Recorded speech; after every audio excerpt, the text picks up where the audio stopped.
Je vous assure que je voulais absolument pas faire cette vidéo, mais vu l'importance du sujet, vu l'importance de ce que représente Akira Toriyama, malheureusement j'ai un peu pas le choix par rapport au côté un peu actualité de la chaîne, mais bon, ça va être un peu compliqué, mais on va essayer de faire au plus simple.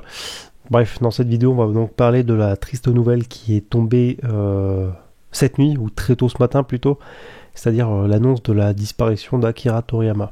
Vous avez bien entendu, c'est pas une blague. Le mangaka, le célèbre mangaka derrière Dragon Ball, mais pas que, également derrière Dr. Slump, Akira Toriyama est décédé. Alors, il n'est pas décédé cette nuit, l'annonce est tombée cette nuit, mais en fait, il est décédé le 1er mars 2024. Et ça a été annoncé, c'est un peu plus dur d'ailleurs de le savoir ça, c'est-à-dire que la famille a donc organisé les funérailles, l'enterrement, tout ça, enfin, l'enterrement, souvent c'est des incinérations au Japon, mais les funérailles ont été organisées secrètement un petit peu en famille, en comité très restreint au Japon. Du coup, ces derniers jours, le décès a eu lieu le 1er mars, et donc maintenant le grand public est au courant depuis ce matin, enfin une semaine plus tard quoi. Donc voilà, c'est une nouvelle qui a bouleversé pas mal de monde, moi le premier, je vais pas vous le cacher. Vu l'importance de ce que représente Dragon Ball pour moi, c'est pas Toriyama, tu vois, donc Dragon Ball c'est le manga au-dessus de tout, c'est l'œuvre au-dessus de tout, et j'essaye de me rassurer en disant que Toriyama il a créé une œuvre plus grande que lui, immortelle, intemporelle, qui a repris en puissance en une dizaine d'années, encore une quinzaine d'années. Voilà, il a créé un truc qui l'a dépassé, il est mort mais son œuvre reste. J'essaye de me rassurer comme ça, mais voilà, c'est le genre de nouvelle qui fait pas plaisir. Surtout que là on parle du mangaka, le mangaka, voilà. On parle d'Akira Toriyama, putain. Akira Toriyama, bon sang, pardon. Voilà, c'est fait. De toute façon, on va tous y passer. Hein, donc on va, c'est la vie, c'est comme ça. Mais c'est vrai que c'est dur d'apprendre, surtout quand c'est un artiste qui a autant de marqué de personnes, des millions, des milliards de personnes peut-être à travers le monde, à travers son œuvre, à travers les messages qu'il a véhiculés, à travers ce qu'il a laissé. Il a donné du bonheur aux gens, du plaisir, il a créé une passion très forte, hein, une grosse communauté de fans de Dragon Ball, très soudée, très solide. Donc là-dessus, c'est un truc qu'a initié Akira Toriyama. Donc ouais, c'est fait. Malheureusement, c'est triste la réalité, c'est assez surréaliste. C'est un peu difficile à imaginer, mais bon, Akira Toriyama est bien disparu, est bien décédé. On va passer donc sur la news officielle présentée par Bird Studio. Donc il y a une lettre ouverte rédigée par Bird Studio et Capsule Corp sur le site officiel de Dragon Ball. Je vais pas vous la lire en entier, ça va être compliqué. Mais voilà, il y a quelques petits résumés de ce que je vous évoquais là. Akira Toriyama est malheureusement décédé de subdural hématoma, donc un hématome subdural. Donc en gros, ça forme une sorte d'hémorragie dans le cerveau. Il est mort à l'âge de 68 ans, ce qui reste jeune, hein, mais ce qui est assez vieux pour un mangaka, parce que les mangaka vivent pas très longtemps. Voilà, c'est assez vieux pour un mangaka, mais ça reste relativement jeune pour le commun, j'ai envie de dire, des mortels, et puis monsieur tout le monde, quoi. Donc voilà, toute une synthèse dans la lettre. La lettre revient sur ce que je vous ai expliqué, que ça a été compliqué, donc la famille a fait le choix de faire tout ça en comité restreint, suite à ses volontés, quoi. Et après, il y a toute une lettre ouverte là-dessus, je vous mettrai le lien en description, si vous avez le courage de lire la lettre, qui date donc du 8 mars 2024. Et donc maintenant, on va s'interroger sur l'avenir de la licence Dragon Ball, ce qu'il en est, parce que Toriyama n'est plus, mais Dragon Ball est toujours là. Alors là, je pense qu'il y a une vraie question qui peut se poser par rapport à l'avenir de la licence, l'avenir de la série. Qu'est-ce que va devenir tout ce qui est merchandising, tout ce qui est série, produits dérivés, jeux vidéo, tout ça, parce que Akira Toriyama, on s'en rend vraiment pas compte, enfin, les fans le savent, mais je pense que ça dépasse l'entendement, l'empire qu'il a créé, parce que Akira Toriyama a vraiment créé un empire, littéralement, on peut pas le désigner autrement. C'est un véritable empire très très puissant, hein, et qui pèse beaucoup, des millions et des milliards, et voilà, qui va reprendre ça? Comment ça va se passer maintenant? Je pense qu'on peut déjà parler de l'après, malheureusement. Alors est-ce que par exemple, je pense à Dragon Ball Super, est-ce que Dragon Ball Super va prendre fin? Au prochain chapitre, je pense qu'il y aura le prochain chapitre, parce qu'il y a Toyotaro à 2-3 chapitres d'avance. Je pense que les 2-3 prochains chapitres risquent de sortir, peut-être, on verra. Mais après, comment ça va se passer sans Akira Toriyama? Est-ce que la famille va garder la licence Dragon Ball entre les mains? Est-ce qu'ils vont la vendre? Est-ce que Toei Animation va récupérer les droits? Est-ce que Shueisha va vendre les droits ou va les garder? Est-ce qu'ils vont les exploiter? Il y a le projet Dragon Ball Daima.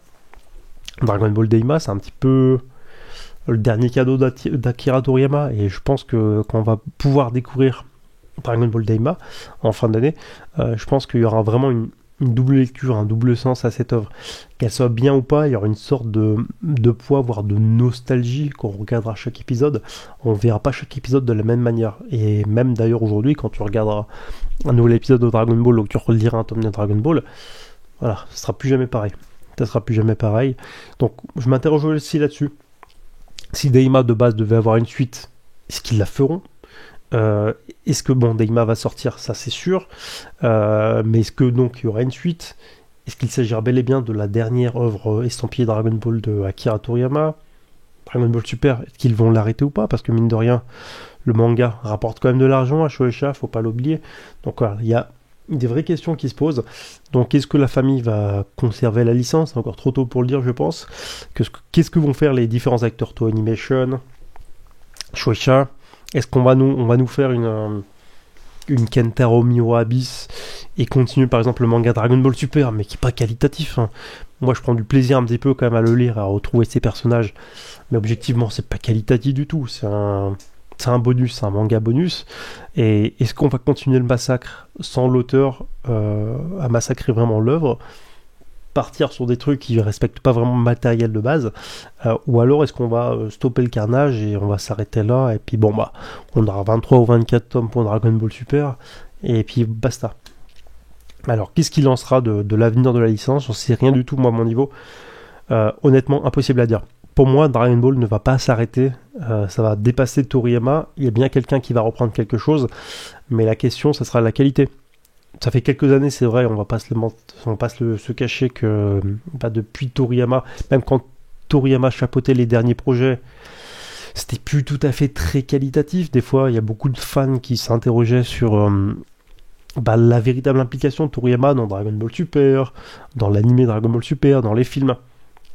Donc voilà, est-ce que ça va continuer à descendre la qualité, ou est-ce que peut-être que si d'autres entreprises reprennent le projet entre les mains, est-ce que justement ça va permettre de libérer la franchise et la faire avancer et aller vers autre chose?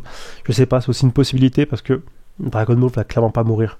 C'est tellement un empire, c'est tellement une manne à argent, c'est une imprimante à billets littéralement Dragon Ball, que j'ai du mal à m'imaginer que Dragon Ball va s'arrêter en même temps que Toriyama.